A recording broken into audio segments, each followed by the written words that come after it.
بسم اللہ الرحمن الرحیم۔ پرانے زمانے کی بات ہے، ایک چھوٹے سے گاؤں میں زینت نام کی عورت رہتی تھی۔ اس کی زندگی شروع ہی سے مصیبتوں کا شکار رہی۔ باپ کا سایہ بچپن ہی میں اٹھ گیا، ماں بیمار سے کمزور رہتی اور غربت نے گھر کا سکون چھین لیا۔ زینت کو چھوٹی سی عمر میں دوسروں کے گھروں میں برتن مانجے اور صفائی کرنے جانا پڑا۔ جب شادی کی عمر آئی تو زینت کا رشتہ ایک ایسے شخص سے ہوا جو سخت دل اور بے رحم نکلا۔ شوہر نشے کا عادی تھا، نہ کماتا تھا نہ عزت دیتا۔ زینت نے سوچا کہ شاید بچے پیدا ہونے کے بعد گھر میں سکون آ جائے گا، مگر نصیب نے یہ سکون بھی نہ دیا۔ بچے بیمار رہنے لگے، بھوک اکثر ان کے آنگن میں بسیرا کرتی اور قرض دار دروازے پر آ کھڑے ہوتے۔ محلے والے اکثر کہتے، یہ عورت تو بد نصیب ہے، اس کے نصیب میں خوشیاں لکھی ہی نہیں۔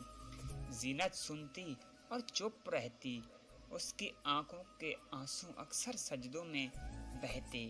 وہ راتوں کو اٹھ کر اللہ سے فریاد کرتی، یا اللہ میرے دکھوں کا مداوا کر دے، مجھے صبر دے، میرے بچوں کو سلامت رکھ۔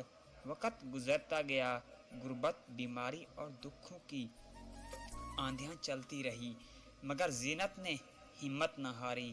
وہ دن رات محنت کرتی، اپنے بچوں کو پڑھاتی اور صبر کے دامن کو تھامے رہی۔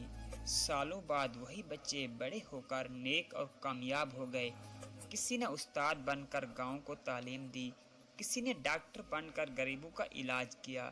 اب گاؤں والے جنہیں کبھی زینت پر ترس آتا تھا، وہی لوگ اس کے صبر اور محنت کو سلام کرتے تھے۔ زینت کی جھرے بھرے چہرے پر سکون کی مسکراہٹ آ گئی۔